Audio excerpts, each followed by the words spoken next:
Como você aconselha os jovens cristãos a lidarem com as pressões e tentações da sociedade moderna? E aí eu acrescento aí sobre pornografia, sobre convites pra galera sair pra beber, pra encher a cara, enfim. Como é que você aconselha os jovens de hoje em dia a lidar com isso? Ou tá mais Muito difícil? bom. Com certeza é mais difícil, né? Tem muito mais opções, né? Muito mais opções. Uma palavra que a gente tem falado muito lá no nosso contexto é contemplação. Contemplação. Tem um conceito que é o seguinte: você se torna aquilo que você contempla, tá? Então você, Vilela, é resultado daquilo que você contemplou por toda a sua vida. Então você assistiu um pai, você assistiu uma mãe, você assistiu uma autoridade, você assistiu pessoas ao seu redor, e quando a gente tá ali olhando para alguém e vendo alguém viver, isso vai nos afetando. A gente é resultado do que a gente contemplou da nossa cultura. Né? Todos nós aqui somos muito bons em ser brasileiro. Né? A gente é profissional em cultura brasileira. Quantos livros você leu de cultura brasileira? Nada. Nenhum. O que você fez? Você contemplou brasileiros. E você se tornou, então, aquilo que você assistiu. Se você tivesse sido criado, mesmo nascendo no Brasil, com japoneses, você teria uma expressão cultural japonesa. Porque você contemplou esse povo e você se tornou. Então, o que eu diria pra galera é: você precisa olhar para Jesus. A gente precisa contemplar mais. A gente entra sempre num viés do não. Tipo assim, poxa, não vê pornografia. Claro, não vê pornografia, mas eu acho que tem um outro aspecto também. Veja isso aqui que te edifica. Olhe para isso aqui. Tem um texto na Bíblia que é conhecido, que ele diz assim, ó. Olha só que interessante. Gênesis 2. Né? E é o texto que o Senhor coloca Adão e Eva no jardim e ele dá uma ordem. Olha o que está escrito, Gênesis 2:16. E o Senhor Deus ordenou ao homem. Olha isso. Então o Senhor Deus ordenou ao homem. É uma ordem. Coma livremente de qualquer árvore do jardim, mas não coma da árvore do conhecimento do bem e do mal, porque no dia em que dela comer, certamente você morrerá. Então essa é a pergunta, né? Como é que eu faço para me afastar disso aqui que ele me proibiu? Porque não é para eu fazer. Entendeu? Então, o Senhor Deus ordenou ao homem. E se você quebrar essa ordem, você vai morrer. A minha pergunta é, qual é a ordem? Que se você quebrar, você vai morrer. Não come o fruto. Então, essa é a segunda ordem. A primeira é? Qual é a primeira? A gente nem lê. O Senhor Deus ordenou ao homem, coma livremente de qualquer árvore. Então, eu só consigo comer do fruto proibido porque eu não estou comendo do fruto permitido. Entendi. Que me teria satisfação. Então, assim, olha que doido. Ele fez 1000 árvores que você pode comer. E uma ele falou, não come essa. E aí, qual é o trabalho da serpente aqui depois, Gênesis 3? É pegar sua cabeça e falar, poxa, você tem 1000, mas por que essa aqui não pode? Isso vale para qualquer aspecto da tua vida, né? A queda nos fez ver a vida a partir da falta. Você me perguntou, por que tem gente na igreja infeliz? Porque ainda há um aspecto dentro de nós da falta. É tipo, nossa, eu tenho tudo isso, nossa, mas eu não tenho aquilo. Poxa, eu consigo tudo, mas poxa, eu não consigo aquilo. Então, e ao invés de olhar para tudo que eu tenho, falar, cara, que maravilha, que coisa maravilhosa que eu tenho. E hoje isso piorou muito com a rede social, porque eu consigo olhar, né, o que você tem. Poxa, acabei de comprar um carro, mas olha o que o Vilela comprou. Poxa, acabei de... emagreci, mas ó, fulano emagreceu muito mais aqui, ó. Olha a minha empresa, mas olha a empresa do fulano. Então a gente vai olhando a partir da falta. Agora, qual é o caminho para isso aí? Qual é o caminho para eu conseguir falar não pelo que eu deveria falar não? É eu falar sim pelo que eu deveria falar sim. Então eu queria dizer pra galera que tá nos ouvindo, se satisfaça nas coisas que Deus nos deu. Poxa, tem tanta coisa que o Senhor nos deu. Tem tanta coisa permitida para você satisfazer. E o principal é Ele. É que esse coma livremente é coma do pão vivo que desceu do céu. Coma da palavra de Deus, coma de Deus. Aprenda a ter prazer em Deus. E aí você vai ter muito mais facilidade de falar não para os outros prazeres. Né? E sobre o que tem rolado em muita igreja, de denúncias, de problemas. Como você vê isso, né? Tem muita gente que fala, pô, mas não se deve falar dos problemas, ou se deve falar dos problemas. Semana passada eu fiz um programa sobre isso, inclusive. Foi mesmo? E aí? Cara, isso Porque tem muito problema. E tem gente que fala que se você tá apontando o problema ou se você tá dando espaço para se discutir isso, você tá, na verdade, ajudando o outro lado, né? Não, e nós temos que falar, cara, dos problemas. Temos que falar dos problemas.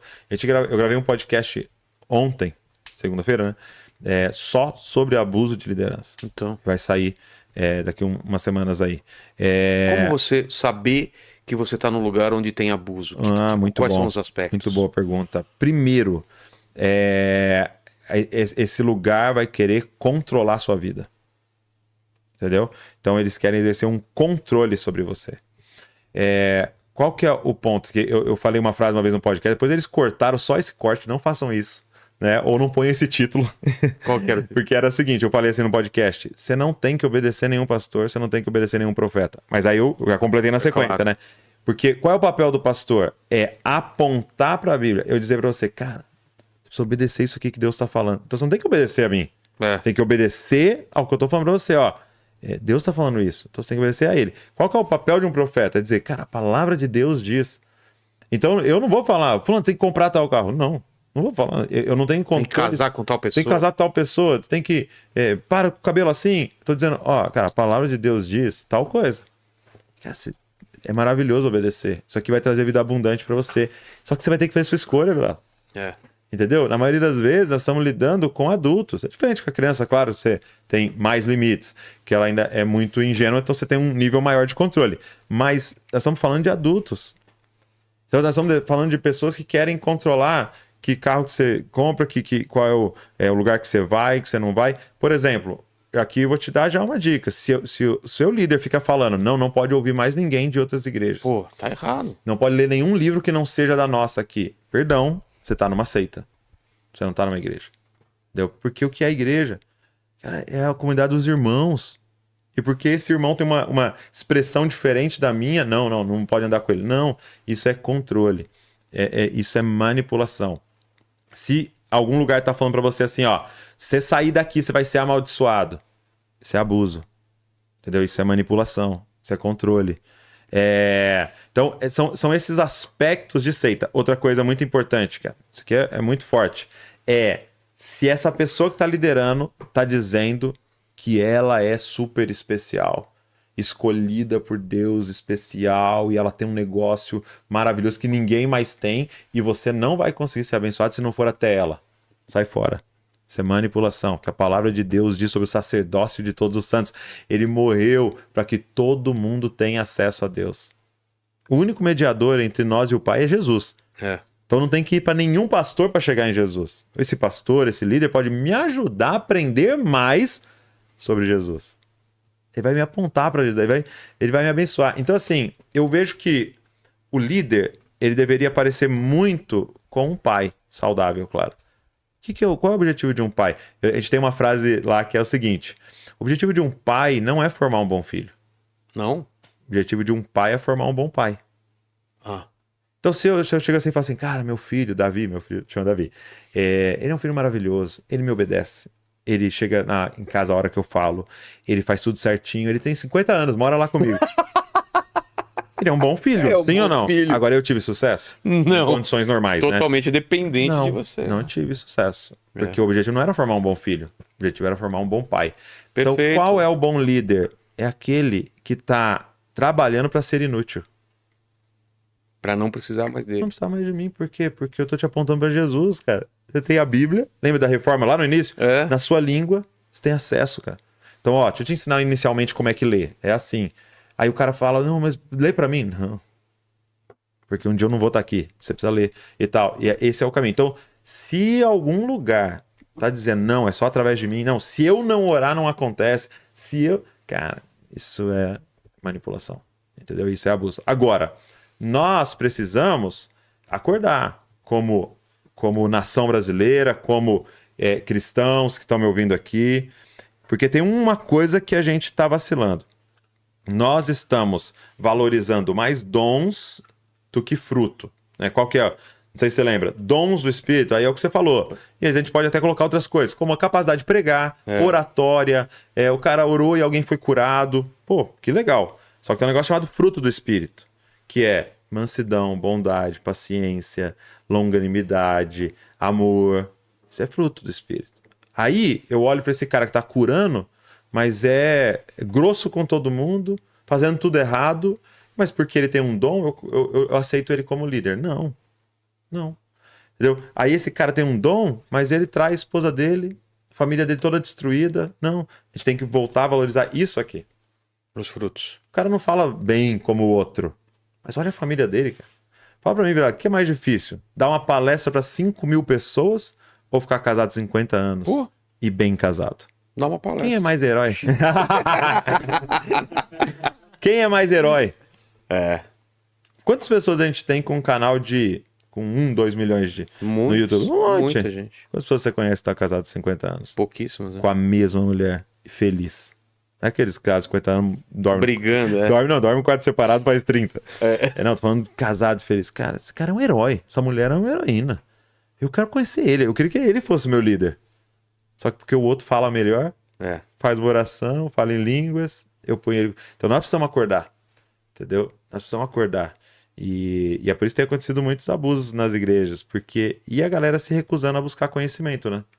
Esse negócio de, vai lá, pastor, ora lá, lê a Bíblia e domingo traz pra gente. Às vezes tá sendo enganado, você não sabe. Porque você se recusa durante a semana ir buscar ou ver uns vídeos como os que você tem aqui e tal. Esse é o desafio. E em relação à batalha espiritual, que opinião você tem? Também é outra coisa que divide. Existe uma batalha espiritual, existe uma briga pela minha alma, isso é constante. Qual é a minha armadura, qual é a minha proteção? Cara, eu creio em batalha espiritual, talvez não do jeito que alguns descrevem e tal, mas eu creio em batalha espiritual. O reino de Deus, o mundo espiritual é totalmente real, entendeu? Eu já estive em ambientes em pessoas ficarem possessas por demônios. Eu tava um dia num lugar, uma mulher possessa por um demônio, ela fazia um barulho, cara, igualzinho de uma pomba. Assim, era a impressão que tinha uma pomba no lugar e era saindo o som da mulher. Eu falei, cara, como? Já vi, assim, mulher pequena, assim, magra, e 3 homens não conseguindo segurar. Então, assim, isso é real, isso realmente acontece, isso é verdade.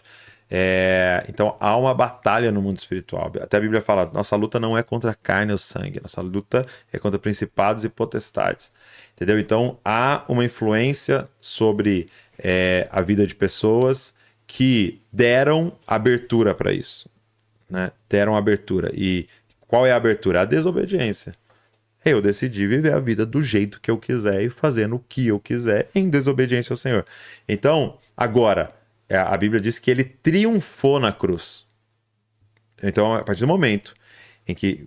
Como é que eu venço uma batalha espiritual? Me submetendo completamente a Cristo e à cruz. O caminho não é só... ora aqui na minha cabeça. É importante, tem essa parte da oração e tal, mas não adianta eu sair dessa oração e continuar vivendo a vida toda errada. É se submeter a Cristo e a obediência. Esse é o caminho de libertação, de liberdade.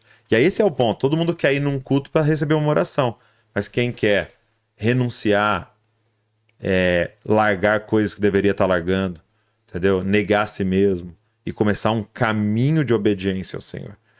Se colocar debaixo do senhorio dele, entendeu? Dizer, tu és o meu Senhor, e a partir de agora eu vou obedecer ao Senhor. Então o que o Senhor tem para mim? O que é o certo nessa situação aqui, Jesus? Não é o que eu acho que é certo. O que é o certo nessa situação aqui, Senhor? E eu me submeto a isso. Então essa é a armadura, né? É assim que eu me revisto de Cristo, estando submisso a Ele e à cruz dele. Então eu creio que Ele triunfou na cruz contra tudo isso. Mas como é que eu acesso esse triunfo? Me submetendo. Entendi.